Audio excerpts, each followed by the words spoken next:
हमारे इस क्लास में आप सभी लोगों का मोस्ट वेलकम किया जाता है। और आज का क्लास जो कि काफ़ी इम्पोर्टेंट, और यहाँ पे जो है बोर्ड जो आपका है उसमें भी जो है यहाँ से जो है ऑब्जेक्टिव क्वेश्चन आने की संभावना है। शॉर्ट क्वेश्चन भी जो है यहाँ से देता है। तो ये बहुत इम्पोर्टेंट क्लास है और इस क्लास को जो है हमने नाम दिया है साबुन। तो ये जो क्लास है, ये टॉपिक जो है खास करके ये क्लास 10th और क्लास 12th यानी कि जो है आईएससी जो है सेकेंड ईयर और क्लास 10th दोनों में जो है ये टॉपिक पढ़ना है। और दोनों क्लास का जो है जो टॉपिक सेम है, तो इसको ढंग से समझें, क्योंकि अगर 10th क्लास का स्टूडेंट है तो सेकेंड ईयर में जो है इसी को पढ़ना है। तो इसको उसी तर्ज पे जो है हम यहाँ पे समझा बता दे रहे हैं। आइए समझते हैं साबुन होता क्या है ना। तो साबुन से पहले जो है हमें कुछ यहाँ पे जो है इम्पोर्टेंट पॉइंट जानना होता है। वसीय अम्ल क्या होता है, पहले तो हमें ये जानना है। वसीय अम्ल ना, ये क्या होता है। और इसको जान लेने के बाद जो है हमें पता चलेगा कि जो है साबुन आखिर कैसे बनता है। तो वसीय अम्ल जो है उच्च कार्बोक्सिलिक एसिड है ना, उच्च सीधी श्रृंखला वाले कार्बोक्सिलिक एसिड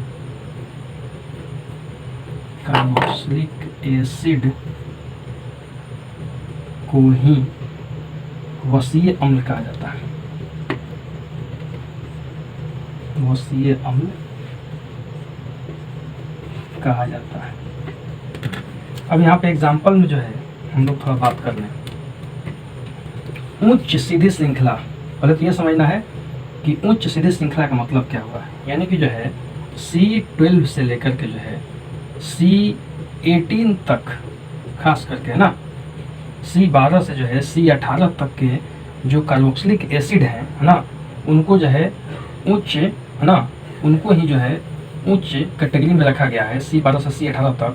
तो ऐसे ही जो है जो कि जो है हायर लेवल के जो है सीधी श्रृंखला में है ना, और सीधे श्रृंखला में जो है हायर लेवल के जो है ये कंपाउंड जो कि कार्बोक्सिलिक एसिड के होते हैं, इसी को ही जो है वसीय अम्ल कहा जाता है। तो सीधे श्रृंखला और ये उच्च थी, तो उच्च हो गए C12 से C18 है ना।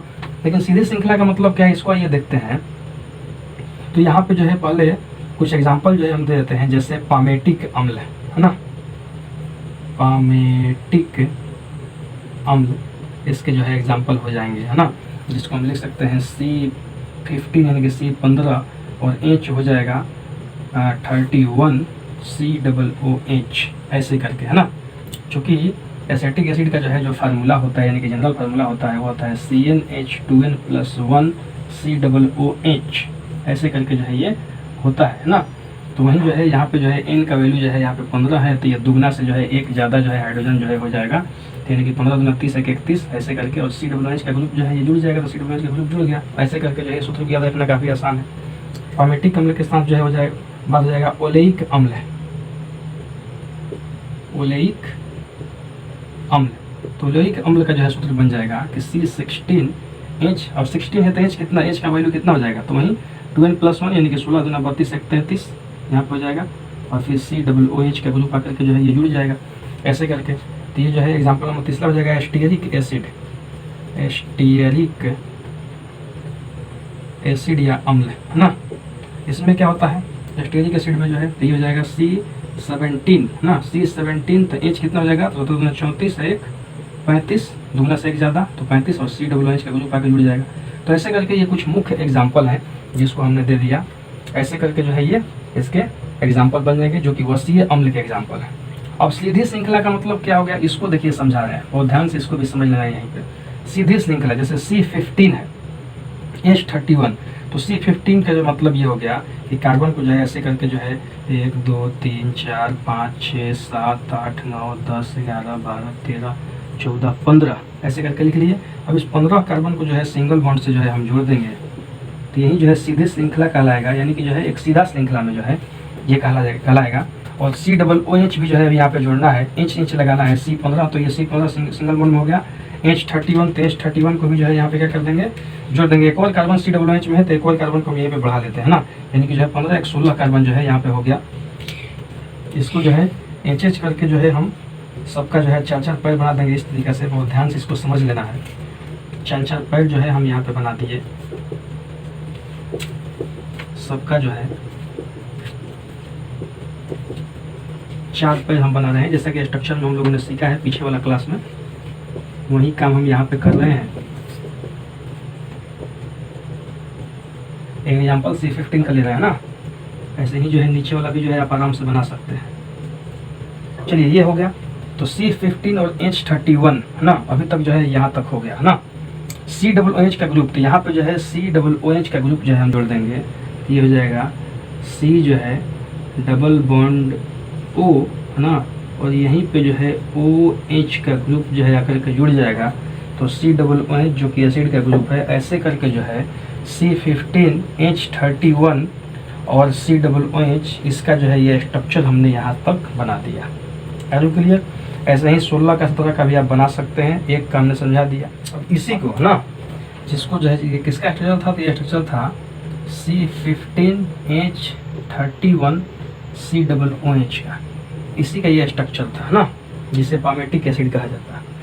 अब इसी को जो है हम लिख रहे हैं ना बॉन्ड लाइन स्ट्रक्चर में ना, बॉन्ड लाइन स्ट्रक्चर में इसको लिख रहे हैं इसी को, जो कि काफ़ी आसान होता है।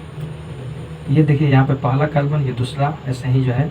तो 1 2 ये 3 4 5 6 7 8 9 10 11 12 13 14 15 हो गया, ऐसे करके जो है। तो यहाँ पे जितने भी जो है कोना है ना, जितना भी जो है ये कोना दिखाई दे रहा है, सब पे जो है कार्बन छुपा हुआ है हाइड्रोजन के साथ में। ये पहला, ये दूसरा, ये तीसरा, ये चौथा, पाँचवा, छठवा, ये सातवां, ये आठवां, 9 10 11 12 13, ये 14, ये 15 है ना। तो 15 जो है ये कार्बन जो है दिखाई दे रहे हैं ऐसे करके है ना, जिसको बॉन्ड स्ट्रक्चर में हम लिख रहे हैं। और यहाँ पे जो है एक और कार्बन आ गया है ना, जिसमें C कार्बन के साथ में OH का ग्रुप है। तो यहाँ पे जो है OH जो है हम लिख सकते हैं ऐसे, या फिर जो है हम इसको जो है लिख सकते हैं यहाँ पे जो है एक बॉन्ड लगा के COOH भी लिख सकते हैं, उसमें कोई दिक्कत नहीं है। क्योंकि यहाँ पे जो है कार्बन खुद आ गया, ये एक सिंगल बॉन्ड हो गया, जो कि यहाँ से जो सिंगल बॉन्ड जो है ये था, जो कि इस कार्बन के साथ जुड़ा हुआ था। तो इस कार्बन को जो है डायरेक्ट जो है COOH के फॉर्म में जो है हमने यहाँ पे लिख दिया, सिंगल बॉन्ड से जो है इसको जोड़ दिया। तो ऐसे करके जो है, जो 1 नंबर से लेकर के जो है यहाँ पे आपका 15 नंबर तक जो है हो गया। तो ये जो है यहाँ से लेकर के यहाँ तक ना, जो कि 15 नंबर तक, मतलब कि यहाँ तक है ना, बात हम कर रहे हैं यहाँ तक जो है, जिसको हम बोल सकते हैं C15 H31 है ना, और COOH का ग्रुप जो है, जो कि यहाँ पे ये जुड़ा हुआ है ऐसे करके है ना। तो इसको बहुत ढंग से आप समझ लीजिए है ना। बॉन्ड लाइन स्ट्रक्चर के रूप में जो है यहाँ पे हमने इसको दिखा दिया है ना, जिसको बॉन्ड लाइन स्ट्रक्चर बोलते हैं। ये संरचना सूत्र हो गया, इसको बॉन्ड लाइन स्ट्रक्चर बोलते हैं ऐसे करके। अब ये क्यों बता रहे हैं, तो यहाँ पे जो है लिखना आसान हो जाता है। अब कार्बन हाइड्रोजन जो है हम लिखते जाएंगे तो समय लगेगा, लेकिन इसको अगर हम इस तरीके से लिख देंगे तो इसमें जो है कोई विशेष समय नहीं लगेगा, हम आराम से जो है कार्बन हाइड्रोजन को गिन सकते हैं। इसलिए ये बॉन्ड लाइन स्ट्रक्चर को क्या करना पड़ता है, देख लेना पड़ता है, और ये जो है थोड़ा आसान होता है ना। ऐसे करके जो है ये अनुसूत्र था पामेटिक अम्ल का है ना, पामेटिक अम्ल का हमने जो कि एग्जाम्पल बताया था है ना, जिसका अनुसूत्र ये है, और ये जो है इसका स्ट्रक्चर हो गया, और ये इसका जो है बॉन्ड लाइन स्ट्रक्चर हो गया। ये हम लोग समझ लिए। चलिए इसका स्क्रीनशॉट ले लीजिए पहले, इसके बाद अब साबुन पे बात किया जाएगा है ना। अब साबुन क्या है, अब साबुन का डेफिनेशन हम कैसे दे सकते हैं। तो साबुन जो होता है ना, साबुन जो होता है ये उच्च वसीय अम्ल के है ना सोडियम लवण होते हैं।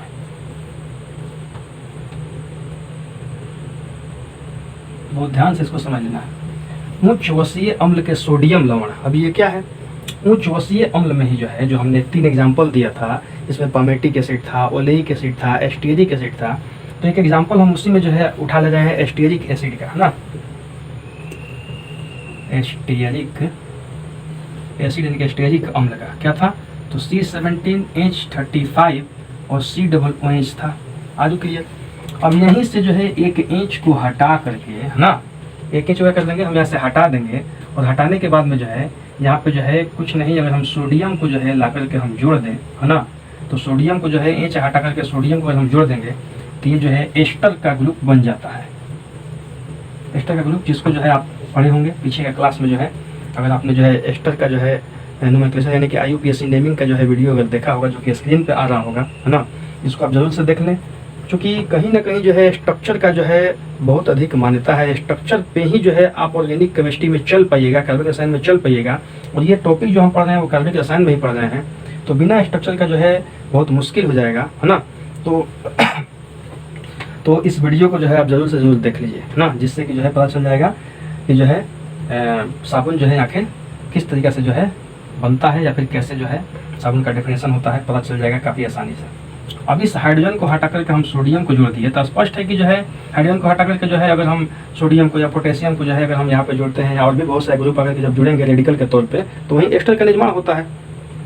तो अब यहाँ पे जो है हम इसको जो है C17H35COONA लिख सकते हैं, है ना, जो कि अब ये लवण बन गया, है ना। इसको साल्ट बोल सकते हैं, लवण बोल सकते हैं, है ना।